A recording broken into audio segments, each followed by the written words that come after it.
तो आज है हमारा क्लास 9th के चैप्टर 7 का थर्ड लेक्चर, जिसमें हम पढ़ेंगे बायो जियो केमिकल साइकिल। इसके पहले हमारे 2 लेक्चर हो चुके हैं। अगर आपने नहीं देखे हैं तो मैं डिस्क्रिप्शन में लिंक दे दूँगी, आप जाके देख सकते हैं या फिर हमारे चैनल पे भी विजिट कर सकते हैं। तो अभी हम देखते हैं कि बायो जियो केमिकल साइकिल क्या है। पहले तो आप मीनिंग देख लीजिए। बायो यानी कि बायोलॉजी होगा, ठीक है।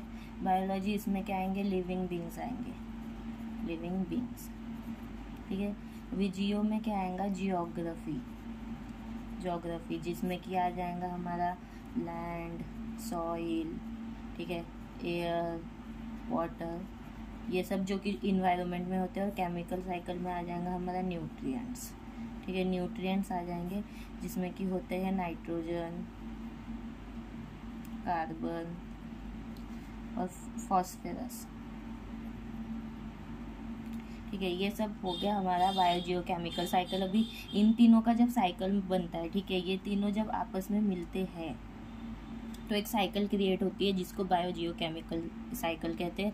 अभी वो होती कुछ इस प्रकार है, मैं सिंपल फॉर्म में बता रही हूँ कि ये सन से एनर्जी मिली प्लांट को, प्लांट ने ऑक्सीजन दिया, ठीक है, कार्बन डाइऑक्साइड भी लिया, तब जाके ये ऑक्सीजन दे रहा है, ठीक है, क्योंकि फोटोसिंथेसिस हो रहा है। तो कार्बन डाइऑक्साइड दिया, कार्बन आ गया, हो गए हमारा न्यूट्रिएंट्स आ गए, ठीक है। फिर इस किसने लिया? ग्रास ऑफर ने लिया, कंज्यूम किया, एनर्जी मिल गई। फिर फ्रॉग को एनर्जी मिल गई क्योंकि इसने इसको कंज्यूम किया। ईगल को मिल गई, इसने इसको कंज्यूम किया। अभी ईगल क्या है? टॉप है, ठीक है, टॉप या फिर अपेक्स कंज्यूमर है। तो इसको कोई मार नहीं सकता, ये अपने आप मरता है। ये अपने आप मरता है तो कहाँ पे गिरता है? सॉइल में। सॉइल में गिरता है, ज्योग्राफी आ गई, ठीक है, लैंड हो गया। सॉइल में गिरता है तो माइक्रो ऑर्गेनिज्म इसको डिकम्पोज कर लेते हैं। जब इसको डिकम्पोज करते हैं तो देखो, जब कोई डेड बॉडी गिरती है ना तो क्या होता है कि वो एक नाइट्रोजन गैस है जो उसको भी वो रिलीज करता है, तो फिर से अपना न्यूट्रिएंट्स आ गया। और ये जो ग्रास ऑफर, फ्रॉग, ईगल हमने बोला है माइक्रो ऑर्गेनिज्म, ये तो लिविंग बींग्स में आ गए, तो बायोलॉजी भी हो गया। फिर जब ये डिकम्पोज करता है तो वापस कर प्लांट बन जाता है। तो ये साइकिल बन गई बायो जियो केमिकल साइकिल की।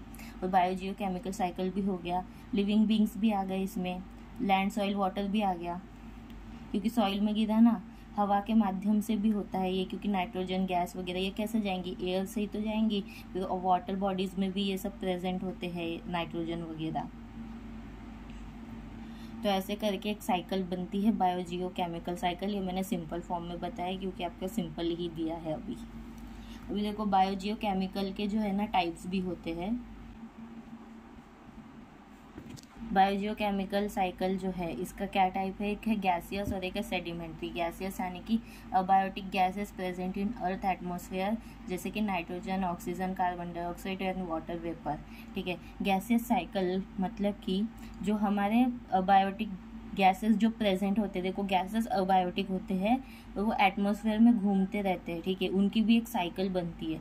साइकिल जैसे कि अगर हम एग्जांपल दे दें तो जैसे कि जब बहुत मतलब सूरज से गर्मी आती है ना, हीट आती है, तो वो पानी में जाती है, तो उससे जो वेपर बनते हैं वो बादल में जाते हैं। फिर क्या होती है? बारिश होती है।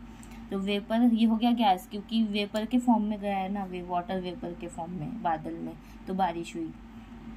फिर हम ऑक्सीजन लेते हैं, छोड़ते हैं, कार्बन डाइऑक्साइड लेते हैं, छोड़ते हैं, इसकी एक साइकिल बन गई। फिर फैक्ट्रीज से धुआं वगैरह निकलता है, वो भी इन्वायरमेंट में जाता है, उसका भी काम है। तो ऐसी साइकिल बनती है, गैसियस साइकिल होती है।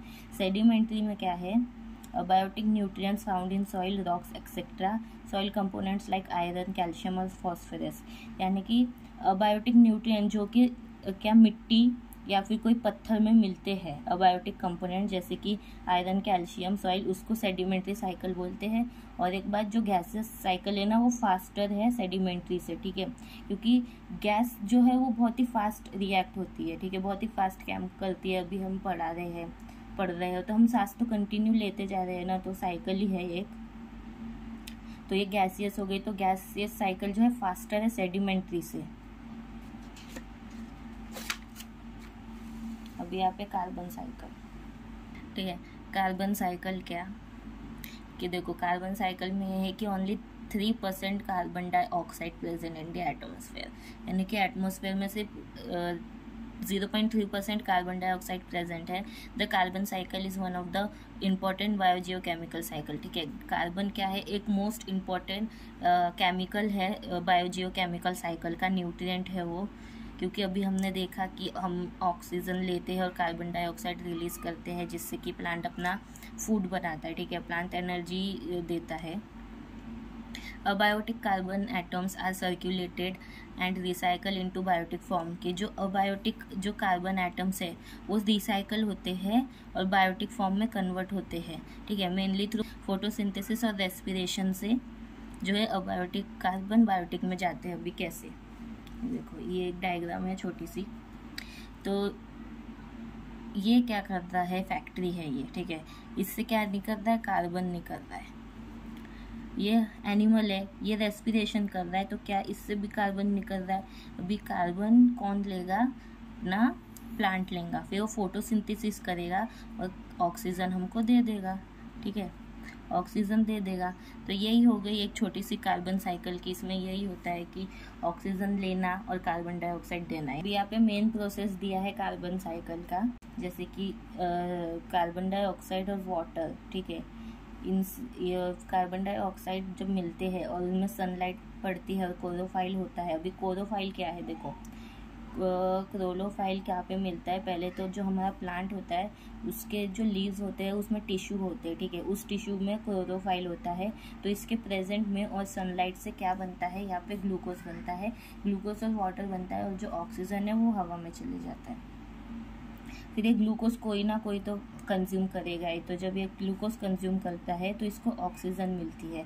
तो जब ये ऑक्सीजन इसको मिलती है तो ये कार्बन डाइऑक्साइड रिलीज करता है और वाटर भी मिलती है, वाटर भी मिलता है इसको और एनर्जी भी मिलता है, मतलब जो इसको कंज्यूम करेगा प्लांट को, ग्लूकोज को, ठीक है, प्लांट में ग्लूकोज है तो उससे फिर एनर्जी मिलती है एनिमल्स को, ठीक है। तो आज के लिए इतना ही, नेक्स्ट लेक्चर में हम बाकी का पार्ट कवर करेंगे, तो मिलते हैं नेक्स्ट लेक्चर में।